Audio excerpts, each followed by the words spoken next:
안녕하세요. 하루 필수 말씀 충전 하필 큐티 조종환입니다. 오늘 함께 나눌 하나님 말씀은 사무엘상 30장 1절에서 20절까지 말씀입니다. 다윗이 부하들과 함께 사흘 만에 시글락으로 돌아오게 됩니다. 대이스라엘 전쟁을 치르지 않고 하나님께서 아기스를 통해서 다시 이제 돌아오도록 하나님께서 만드시는데 이것으로 상황이 종료되었으면 좋겠지만 이제 다윗은 선택을 해야 하는 거예요. 용병으로 계속 남든지 아니면은 블레셋 땅을 떠나든지 둘 중에 하나만 선택해야 됩니다. 근데 이 가운데에서 이제 오늘의 사건이 벌어지는 거죠. 시글락에 돌아온 이 시점에서 아말렉 사람이 남부 지역과 시글락을 습격하고 떠난 뒤였습니다. 이 시글락에 침입하여 성에 불을 지르고 여자를 비롯해서 그 성읍 안에 있는 모든 사람들을 어린아이나 노인 할 것 없이 사로잡아서 한 사람도 죽이지 않고 끌고 가게 됩니다. 이 한 사람도 죽이지 않고 끌고 갔다라고 하는 것이 이제 우리가 상상을 해볼 수 있는 거죠. 성읍에 돌아왔는데 모든 것이 다 불타고 있어요. 그런데 시체가 하나도 보이지 않아요. 우리가 알기로 이 아말렉을 다윗이 쳐들어갔을 때에는 지금 이 시글락에 머물러 있었을 때에 블레셋 마을에 쳐들어갔을 때에는 남녀노소하지 않고 모두 다 죽였어요. 증인이 남으면 그것을 아기스에게 고발해서 정체가 탄로날까봐 두려웠다라고 하는 본문을 기억해 보시면 모두 다 죽였었는데 오늘 이 장면에서는 이제 죽이지 않고 끌고 간 거죠. 이 시체뿐만 아니라 모든 것들이 소유물들이 보이지 않는 것으로 봐서 아마 아말렉 사람들은 이렇게 사람들을 잡아가서 노예화 시키려고 하는 것이 더 이득이다라고 생각을 했을 수도 있을 것 같아요. 어쨌든 이렇게 한 사람도 죽이지 않고 끌고 갑니다. 다윗이 부하들을 거느리고 그 성읍에 들어와 보니까 성읍이 불타버렸고 아내들과 아이들이 모두 사로잡혀 갔습니다. 다윗과 그의 부하들이 목 놓아 울었어요. 더 이상 울 힘이 없어서 지칠 때까지 웁니다. 그렇게 충격적일 수밖에 없죠.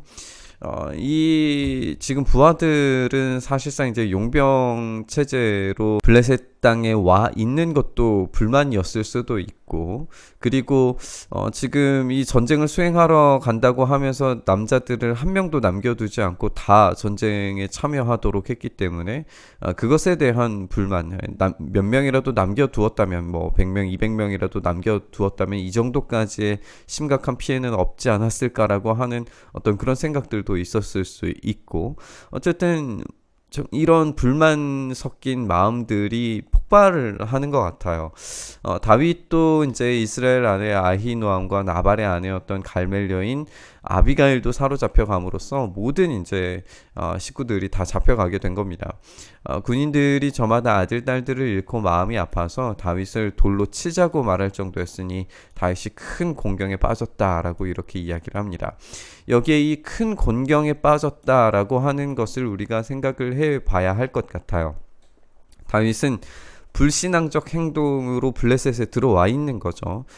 큰 하나님의 은혜의 사건들 또 하나님의 도와주심으로 지키시고 보호하심을 경험했음에도 불구하고 사울이 나를 죽일까봐 지금 블레셋으로 와 있는 이런 불신앙적 행동을 보였는데 지금 이 큰 곤경에 빠졌을 때에 다윗은 또 다시 불신앙적 행동, 그러니까 사울로 치자면 오늘 이제 이 장면 가운데서 연속적인 장면들을 우리가 묶어서 생각해 본다면 사울도 지금 큰 곤경에 빠져 있는 것인데 사울은 큰 곤경에 빠져 있을 때에 무당을 찾아가고 하나님이 응답하시지 않는 것 때문에 더 큰 실수, 더 큰 잘못, 자의적 행동들을 하게 됩니다. 그런데 오늘 본문에서의 다윗은 자기가 믿는 주 하나님을 더욱 굳게 의지하는 신앙의 행위로 돌이키는 것을 보게 됩니다. 다윗은 실수하는 사람이에요. 완벽한 사람이 아닙니다. 완벽한 신앙인이 아니에요. 그러나 우리가 다윗을 통해서 배울 수 있는 것은 그가 실수하는 그 차원에서 머무르지 않고 그 실수를 극복할 때마다 언제나 하나님을 찾고 의지했다는 거예요. 이렇게 하나님을 더욱 의지함으로 질문합니다. 아히멜렉의 아들 제사장 아비아달에게 말하기를 어서 나에게 에봇을 가져다 주시오. 아비아달이 에봇을 다윗에게 가지고 오니까 다윗이 주님께 질문을 합니다.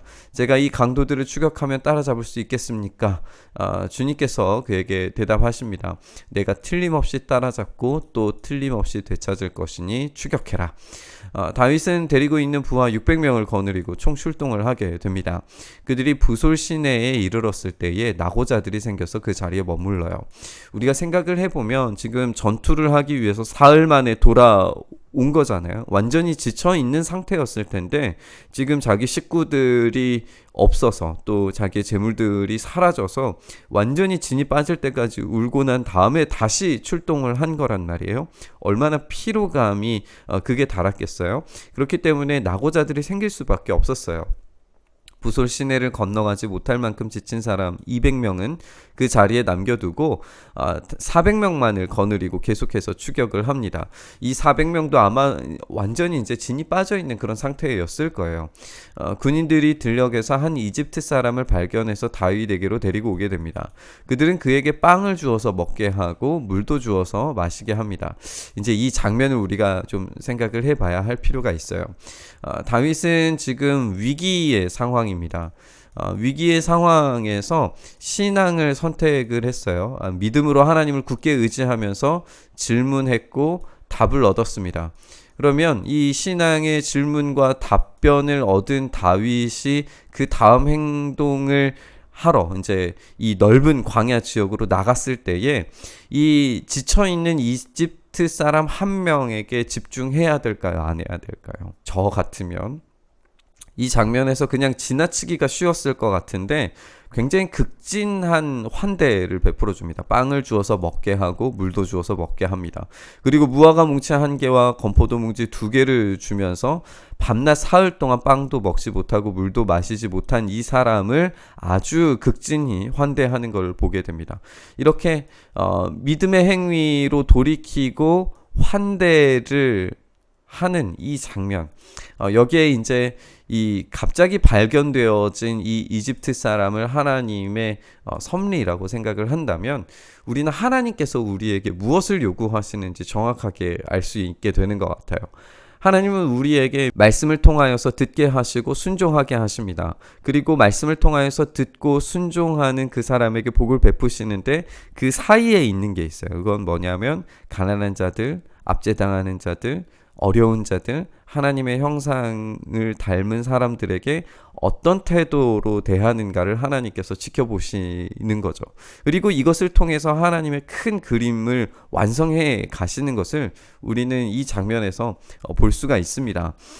다윗이 그에게 물어봅니다. 너의 주인은 누구며 내가 사는 곳은 어디냐. 이때까지는 몰랐어요. 이 사람이 지금 누구인지를 모르는데도 불구하고 환대의 행위를 하는 겁니다. 그런데 아주 놀라운 이야기를 들려주는데 이집트 소년으로서 아말렉 사람의 노예로 있었습니다. 사흘 전에 제가 병이 드니까 주인이 저를 버리고 갔습니다. 우리가 습격한 지역은 그렛 사람의 남부 지역과 유다 지역과 갈렙 사람의 남부 지역이며 마지막 이 시글락도 우리가 불질렀습니다. 이 말을 듣고 아마 다윗과 부하들은 소름이 끼쳤을 거예요. 전혀 기대하지 않았던, 그러니까 지금 길가에 완전히 버려져 있는 이 한 사람에게 아주 선의를 가지고 환대를 베풀었을 때에 하나님께서 아주 극적인 방식으로 원수들을 찾을 수 있는 방법과 길을 내시는 거예요. 지금 마음이 급하고 마음이 막 두렵고 어떻게 포로로 끌려간 사람들을 잃지 않을까 막 전전긍긍하는 때에 그때에 최고의 환대를 베풀었더니 하나님께서 더 놀라운 것으로 갚아주시는 거죠. 다윗이 그에게 묻습니다. 내가 나를 그 습격자들이 있는 곳으로 데려다 주겠느냐라고 질문하니까 저를 죽이지 않으시고 주인의 손에 넘기시지도 않겠다고 하나님의 이름으로 저에게 맹세하시면 그 습격자들이 있는 곳으로 모시고 가겠습니다. 다윗을 인도하여 그렇게 내려가게 됩니다. 그 습격자들은 블레셋 족속의 땅과 유다 땅에서 약탈하여 온 그 많은 전리품을 가지고 사방으로 흩어져서 먹고 마시며 큰 잔치를 벌이고 있었습니다. 다윗이 새벽부터 이튿날 저녁까지 그들을 치니까 그들 가운데서 낙타를 탄 젊은이 400명 도망친 것 말고는 한 사람도 살아남지 못하고 모두 다 죽이게 됩니다. 이래서 다윗은 아말렉 사람에게 약탈당했던 모든 것을 찾았고 두 아내도 찾습니다. 다윗의 부하들도 잃어버린 것을 모두 다 찾았어요. 다윗은 어린 아이로부터 나이 많은 노인에 이르기까지 아들과 딸 그리고 전리품에서부터 아말렉 사람이 약탈하여 간 모든 것에 이르기까지 그 모든 것을 되찾게 됩니다. 여기에서 이제 우리가 생각해 할 수 있는 것은 자기들 성에 있었던 시글락에 있었던 것만 되찾은 것이 아니라 아말렉 사람이 그 주변으로 약탈해 갔던 약탈물들도 모조리 가지고 옵니다. 그러니까 하나님께서 지금 이것을 어떻게 바꾸시는지 우리가 봐야 해요. 하나님께 질문하고 듣고 순종하고 그리고 약자에게 환대를 베풀고 그리고 하나님의 뜻을 하나님의 인도하심을 발견해서 이 지친 몸을 이끌고 전쟁을 수행했을 때 하나님께서 놀라운 상급을 주실 때에 자기의 것뿐만 아니라 더 넘치게 주시는 것을 얻게 되는 장면을 우리가 여기에서 보게 됩니다. 다윗은 양떼와 소떼도 모두 되찾아서 돌아오게 됩니다. 부하들은 가축을 몰고 다윗보다 앞서서 가면서 다윗의 전리품이다 하고 외치면서 큰 승리를 외치며 돌아오게 됩니다. 우리가 다급해졌을 때에 사울처럼 하나님이 아닌 다른 것들, 다른 방법들, 하나님이 금지하시는 방법들을 찾으려고 할 때가 있지는 않는지 생각해 봤으면 좋겠습니다. 다윗은 하나님을 굳게 의지해서 하나님께 질문하고 답을 얻습니다. 사울에게는 하나님께서 아무런 말씀도 하지 않으셨는데 다윗에게는 아주 풍성한 답들을 주십니다. 가서 올라가면 도로 되찾을 것이다. 그런데 그 사이에 있었던 이 다윗의 정체성, 왕으로서 정말 약자 한 사람, 버려져 있는 사람 한 사람도 그냥 버려두지 않고 관대함과 선의로 환대하는 그런 모습을 통해서 하나님께서 계획하신 그 계획에 맞게 일들이 진행되어져 가는 것을 우리가 읽게 됩니다. 우리의 삶에도 마찬가지입니다. 순종을 향해서 나아가는 우리의 여정 가운데에 우리가 행해야 하는 환대와 선의의 과정들이 필요합니다. 그것들이 함께 연결되었을 때 하나님의 말씀에 순종함과 사람을 사랑하는 그 사랑의 행위들이 결합되고 연결되었을 때에 그것이 구체적인 행위로 드러나기 시작할 때에 하나님은 큰 일들을 준비하시고 계획하시고 그것들을 통하여서 더 넘치는 것들을 우리에게 제공해 주시는 줄 믿습니다. 오늘 말씀 묵상하면서 우리가 말씀에 하나님을 굳게 의지하는, 위기에도 불구하고 하나님을 굳게 의지하는 그런 믿음과 그리고 순종, 아주 곧바로 움직이는 그런 단순한 순종, 거기에 더불어서 이웃과 사람들을 사랑하는 사랑의 행위가 결합되었을 때에 하나님의 놀라운 은혜가 우리에게 부어진다는 사실을 우리가 함께 묵상하며 기도의 자리로 나아갔으면 좋겠습니다. 하나님, 우리가 이 참된 순종과 믿음의 행위와 그리고 환대의 삶을 살아내게 해주셔서 우리가 이 삶을 통하여서 하나님께서 부어주시는, 인도하시는 그런 삶을 경험할 뿐만 아니라 그건 너머에 하나님께서 더욱 풍성하게 제공하시는 주님의 복된 삶을 우리가 살아갈 수 있도록 역사하여 주시옵소서. 그렇게 우리의 삶의 순간순간들을 만지시고 붙드시고 일하여 주시길 간절히 소망하며 우리 주님 예수님 이름으로 기도드리옵나이다. 아멘.